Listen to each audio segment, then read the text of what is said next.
Tu n'es pas oublié. Le timing d'Allah est la plus douce des réponses.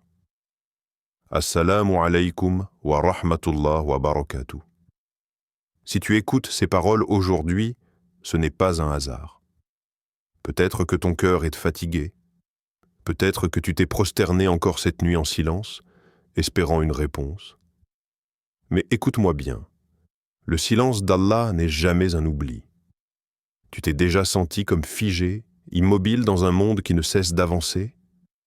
Tu regardes autour de toi et tu vois les autres franchir des étapes, accumuler des réussites, sourire sans poids visible sur les épaules. Et toi, tu es là. Les mains levées, le cœur tendu vers le ciel, les larmes comme seul compagnon, et pourtant, rien ne change.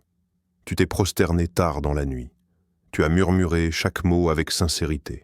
Tu as crié dans le silence. « Ya Allah, je suis encore là, tu m'entends ?»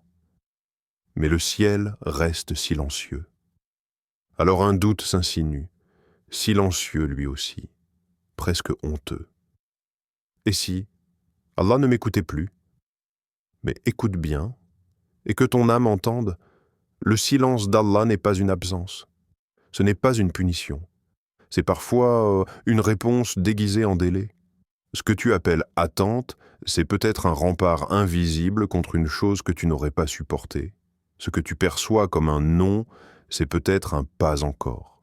La vérité, c'est qu'Allah ne donne jamais en fonction de nos impatiences. Il donne en fonction de ce que notre cœur est prêt à recevoir. Et cela, tu ne peux pas toujours le mesurer. Certains cadeaux divins sont trop lourds pour des mains encore fragiles. Et parfois, ce que tu attends est déjà prêt. Mais c'est toi qui ne l'es pas encore. Le Coran l'affirme avec une clarté bouleversante.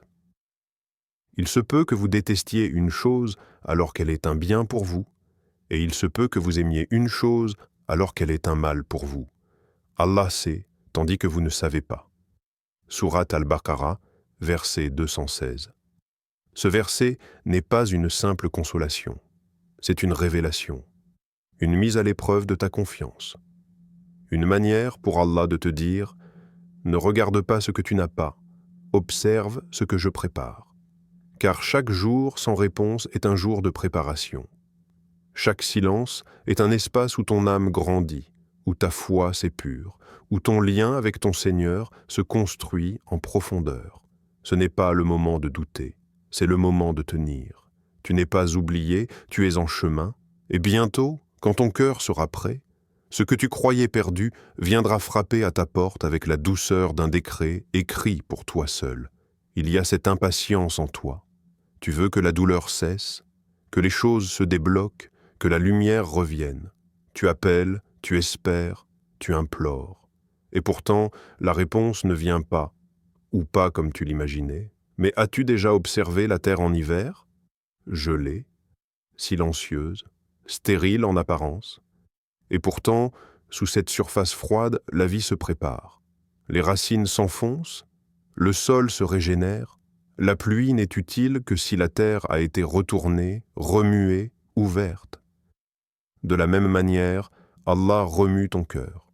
Tu penses il est temps de vivre une cassure, alors qu'en réalité, tu vis un labourage intérieur. Tu crois que tout se ferme, mais c'est parce que ton âme est en train d'être rendue fertile. Allah ne t'éprouve pas pour te punir. Il t'éprouve pour te purifier. L'épreuve est un feu, mais c'est un feu qui ne brûle pas pour détruire. Il brûle pour purifier l'or. Et toi, tu es cet or. Rien n'échappe à la précision divine. Même tes douleurs ont un rôle. Même tes silences ont un sens. Même ton épuisement est entendu dans l'invisible.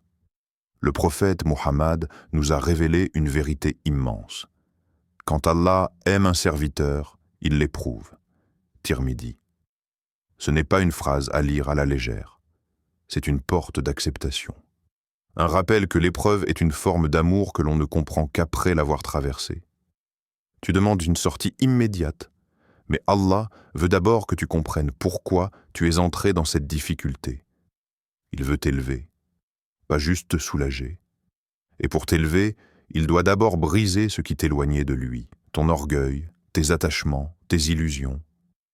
Il doit nettoyer ta vision, éclaircir ton cœur, redonner à ton âme la capacité de recevoir sa lumière. Écoute cette parole du Très-Haut. Et certes, nous vous éprouverons un peu par la peur, la faim, la diminution de biens, de personnes et de fruits, et fais la bonne annonce aux patients. Sourate Al-Baqarah, verset 155. Oui, l'épreuve est un passage. Mais ce n'est pas un abandon. C'est un traitement de l'âme entre les mains d'un Seigneur doux et miséricordieux. Tu ne comprends peut-être pas aujourd'hui, mais un jour tu regarderas en arrière et tu diras « C'était difficile, mais nécessaire. » Et c'est là que mon cœur a appris à vivre. Il y a dans l'histoire des croyants des silences qui ont crié plus fort que 1000 paroles. Yunus alayhi salam. Englouti dans le ventre de la baleine, au fond des ténèbres de la mer, prisonnier d'un isolement que peu peuvent imaginer. Il a invoqué son Seigneur sans voir la lumière, sans entendre de réponse immédiate. Mais il a continué à croire, et c'est cette foi, pure, sans condition, qui a fendu l'obscurité. Hajar, seul dans le désert aride, un enfant dans ses bras, aucune source à l'horizon, et pourtant, elle a couru entre les deux montagnes, non pas une, mais 7 fois, pas pour fuir, mais pour chercher. Elle a agi, elle a invoqué. Et Allah, dans son infinie douceur, a fait jaillir Zamzam là où il n'y avait que le vide. Youssouf alayhi salam, trahi par ses frères, jeté dans un puits, esclave dans une maison étrangère, accusé à tort, emprisonné, année après année, il est resté fidèle. Et un jour, au moment décidé par Allah, il est sorti, non pas comme un survivant, mais comme un roi. Ces histoires, tu ne les lis pas simplement pour connaître le passé. Elles sont là pour te rappeler que l'attente n'est jamais inutile. Elles te disent que chaque épreuve contient déjà en elle les germes de la délivrance. Et quiconque place sa confiance en Allah, il lui suffit. Car Allah atteint toujours son but. Allah a assigné une mesure à chaque chose. Sourate At-Talaq, verset 3. Le timing divin ne ressemble pas au tien. Il est tissé d'étoiles, de sabres et de sagesse. Tu veux la sortie maintenant, mais Allah veut que tu en sortes transformé. Et toi, où es-tu aujourd'hui? Peut-être dans ton propre ventre de baleine. Peut-être que tu marches dans ton désert. Ou bien tu es dans ton puits, là où personne ne te voit. Mais ce que tu ne sais pas, c'est que la libération est déjà en route. Elle ne fait pas de bruit, elle ne frappe pas toujours fort, mais elle arrive, lentement, silencieusement, parfaitement. Continue à invoquer même sans mots, continue à tenir même dans l'obscurité. Car si Yunus a été libéré, si Hajar a reçu l'eau, si Youssouf est devenu roi, alors toi aussi, tu verras le fruit de ton sabre. Peut-être pas aujourd'hui, mais au moment où ton cœur sera prêt. Et si ce que tu attends n'était pas ce qu'Allah veut te donner, et si ce que tu désires de tout ton cœur n'était qu'une ombre comparée à ce qu'il a préparé pour toi en silence, tu demandes un emploi.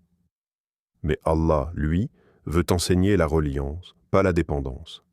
Tu réclames un soulagement rapide, mais il souhaite t'offrir un retour profond vers ton centre, vers cette part de toi que tu avais oubliée. Tu veux sortir de l'épreuve, mais Allah veut que tu en sortes reconstruit, pas juste soulagé. Tu as cru que la prière n'avait pas été entendue, mais c'est parce que tu regardais avec les yeux du monde, pas avec les yeux du cœur. Il y a des victoires qu'on ne voit pas. Elles ne s'affichent pas. Elles ne s'achètent pas. Elles ne se montrent pas sur les réseaux. Elles se vivent dans le silence du cœur transformé. Quand tu pries, malgré l'épuisement, quand tu continues à dire « Alhamdulillah » avec une voix tremblante, quand tu refuses d'abandonner même si rien ne change à l'extérieur, alors tu n'es pas en train de perdre. Tu es en train de gagner la bataille intérieure. Tu demandes un signe du ciel, mais peut-être que ce signe, c'est la paix qui s'installe doucement en toi, malgré les tempêtes. Il est dit dans le Coran, n'est-ce pas par le rappel d'Allah que les cœurs trouvent la tranquillité? Sourate Ar-Ra'd, verset 28. Cette tranquillité-là, personne ne peut te la prendre. Elle ne dépend d'aucune condition extérieure. Elle ne s'achète pas. Elle se reçoit quand le cœur s'est vidé de tout sauf de lui. C'est cela, la véritable élévation. Quand tu ne demandes plus juste la sortie, mais quand tu demandes à Allah, fais de moi quelqu'un qui te reconnaît même dans la douleur. Et tu sais quoi? À ce moment-là, tu n'as peut-être rien gagné sur terre, mais tu as déjà tout gagné auprès d'Allah. Cette victoire est cachée, mais elle est immense.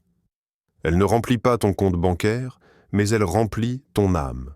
Et le jour où la délivrance visible viendra, elle te trouvera déjà apaisé, parce que tu auras appris à aimer Allah, même sans résultat immédiat.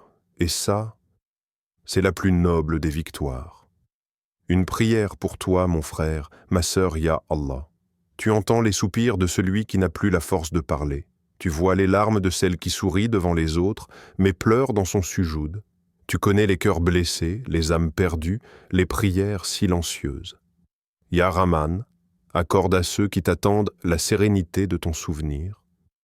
Remplis leur cœur de lumière, même si l'extérieur reste sombre. Renforce leur sabre, augmente leur tawakkul. Et quand tu le jugeras bon, Ya Rab, fais tomber sur eux une délivrance douce, inattendue et pleine de ta baraka. Et toi, qui regardes cette vidéo, retiens ceci. Tu n'as jamais été oublié. Tu es en formation. Et le timing d'Allah est comme l'aube, invisible pendant la nuit, mais il ne manque jamais son lever.